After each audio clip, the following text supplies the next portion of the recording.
Hello বন্ধুরা, red Schwann ড্রামার episode 7 কি নিয়ে ফিরে এলাম। এই ড্রামার বাকি ভিডিওগুলোর লিঙ্ক তোমরা ডেসক্রিপশন বক্সে পেয়ে যাবে। আর আমার এক্সপ্লেনেশন ভালো লাগলে চ্যানেলটিকে সাবস্ক্রাইব করে লাইক কমেন্ট শেয়ার করে দিও। তো চলো শুরু করে নিই। এখানে আমরা গল্পের শুরুতেই দেখতে পাচ্ছি ওয়ানসুর ভাইকে এখানে অ্যারেস্ট করা হয়েছে। ওকে এখানে বিভিন্নভাবে এখানে কথা বলা হয়। আর এদিকে তারপর আমরা মিস্টার হানকেও দেখি।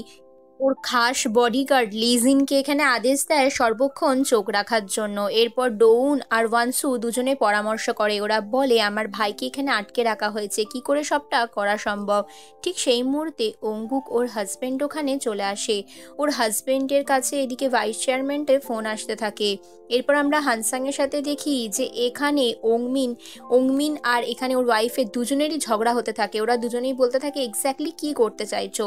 কিন্তু হানসাং বলে না, বুঝে শুনে কোনো কাজ করা উচিত নয়। এটাই বুঝতে পারি যে ওংমিন এই সব কিছুর পেছনে রয়েছে, অর্থাৎ ও হিয়নসু মানে ওয়ানসুর ভাইকে পুলিশে ধরিয়ে দেওয়ার জন্য সবটাই উনি দায়ী।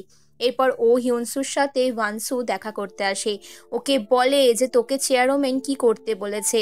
তখন ওর ভাই বলে তুই এটা নিয়ে চিন্তা করিস না, আমি সব কিছু ঠিক সামলে রাখবো, আমার তো একটা টাইট গ্রিপ রয়েছেই। ঠিক সেই মুহূর্তে ওখানে মিস্টার হানও চলে আসে।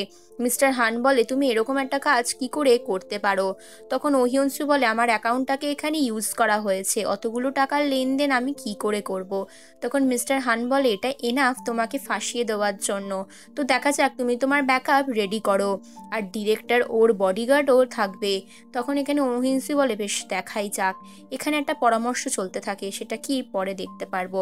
এদিকে ওংমিন হাঁ করে ওয়ানসুর প্রোফাইলটা দেখতে থাকে। তখন ওর ওয়াইফ চলে আসে। ও বলে যে এখানে একটা ঝামেলা তো হতে চলেছে।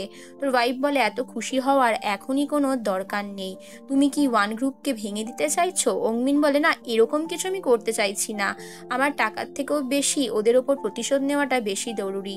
তারপরে হানকে দেখে মিস্টার হান আর পার্ক মিরান দুজনেই এখানে আলোচনা করতে থাকে। মিরান বলে যেভাবেই হোক ফ্যামিলির ওপর থেকে এই বদনামটা ঘুচাতে হবে। তো মিস্টার হান এই ব্যাপারটা নিয়ে তোড়জোড় লাগায়। এদিকে ডোউনকে দেখি গাড়ির মধ্যে বসে ওই ফাইলপত্রগুলো মন দিয়ে পড়তে থাকে আর সেই ডকুমেন্টসের ছবিগুলো নিজের ফোনে তুলে নিতে থাকে। পার্ক মিরান সবটাই জানতে পারে। মিস পার্ক মিরান এখানে মানসুকে ডেকে পাঠিয়ে বলে বডিগার্ডের সাথে তোমার কি সম্পর্ক, তুমি ওকে বলেছিলে ফাইল চুরি করতে। তখন মিস্টার হান বলে আমার স্টাডি রুমে কোনো ক্যামেরা ছিল না, ওখানে গিয়ে উনি অনেক ওয়াও গ্রুপের এখানে ফাইলপত্র চুরি করেছে, তো নাও গ্রুপের ক্ষতি হলে তুমি বুঝতেই পারছো কি হতে পারে। তো এই পুরো দোষটা এখানে মানসু নিজের ঘাড়ে নিয়ে নেয়, বলে আমি সব দোষ নিতে রাজি। তখন মিস্টার হানোকে ভয় দেখাতে থাকে যে তুমি তোমার ভাইকে কি বাঁচাতে চাও না, যে অরিজিনালি দোষ করেছে তাকে প্রোটেক্ট করার চেষ্টা করছো কেন। এটাতে মিস পার্ক মিরান খুব চিৎকার করে, বলে তুমি সবকিছু নষ্ট করে দিচ্ছ, তুমি এখন ঝামেলা পাকাবার চেষ্টা করছো, তুমি বড্ড বোকা, তুমি নিজে তো ডুববে সাথে আমাদেরও ডোবাবে।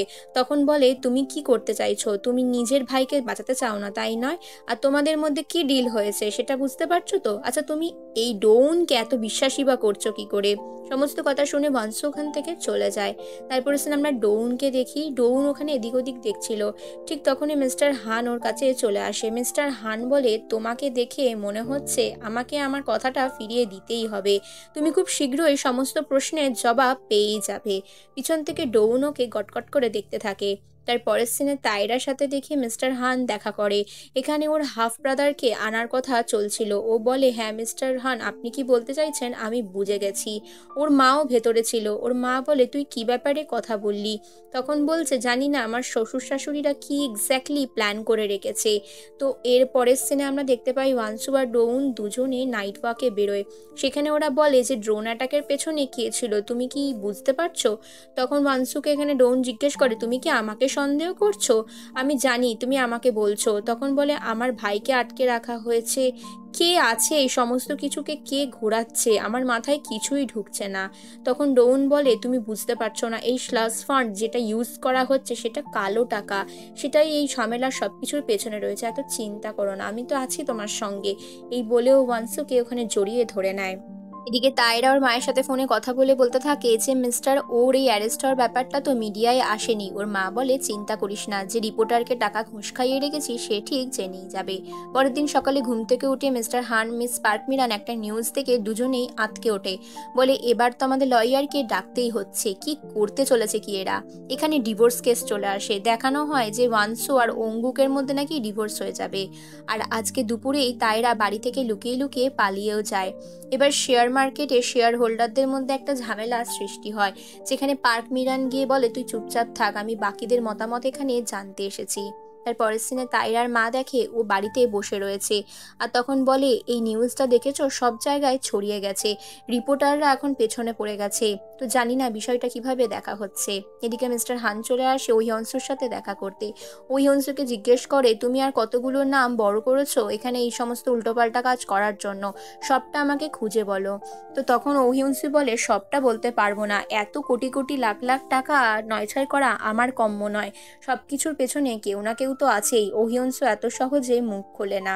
তারপরে মিস্টার হান এটা নিয়ে পার্ক মিনারের সাথে আলোচনা করতে থাকে, বলে যে কিছু একটা তো করতেই হবে। তখন মিস্টার হান বলে চলো আমরা ওদেরকে ফাঁসিয়ে দিই, মানে ওয়ানসুকে ওর বডিগার্ডের সাথে স্ক্যান্ডেল করিয়ে দিই, সামনেই ওদের এখানে অ্যানিভার্সারি আসছে না, ওকে আমি এখানে ভূষানে পাঠিয়ে দেবো, ওর বডিগার্ডের সাথে সমস্ত কিছু অ্যারেঞ্জ করার জন্য যখন যাবে দুজনের ঘনিষ্ঠতায় আমি কিছু ছবি নিয়ে প্রুফ করে ওর ডিভোর্সের সাথে আমাদের রেপুটেশন বাঁচিয়ে নেব।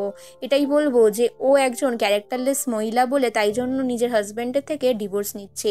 এদিকে ফ্ল্যাশব্যাকে দেখি চেয়ারম্যান কি মিস্টার হানকে বলেছিল আমার ৭০তম জন্মদিনে আমি একটা জিনিস করে যেতে চাই, একটা উইল করে দেবো, আমার মৃত্যুর পরে ছাড়া কেউই আমার জিনিসপত্র এদিক ওদিক করতে পারবে না।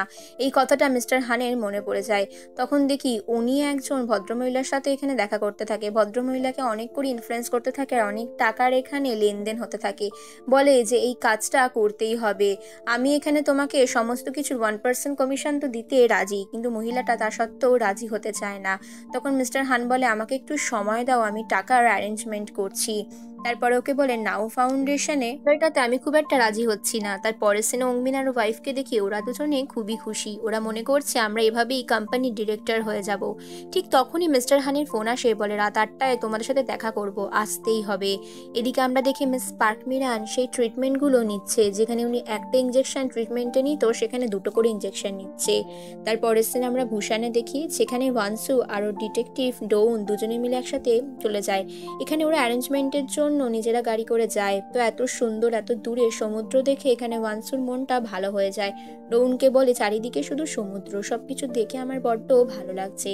তারপর একটা জায়গায় ওরা গাড়ি থামিয়ে সমুদ্রের জলে চারিদিকে দেখতে থাকে, প্রাকৃতিক সৌন্দর্য দেখতে দেখতে বলে জুহিওকের সাথে যারা ওরকম করেছে তাদের তুমি কোনোদিনই ক্ষমা করো না। এটা বলে ওর গলার মধ্যে একটা স্কার্ফ বেঁধে দেয়, আর তারপর দুজন দুজনকে হাগ করে। তো এই জড়িয়ে ধরার দৃশ্যটা দূর থেকে দেখি কেউ একটা ক্যামেরা বন্দি করছে, সেটা আর কেউ নয় লিজিন।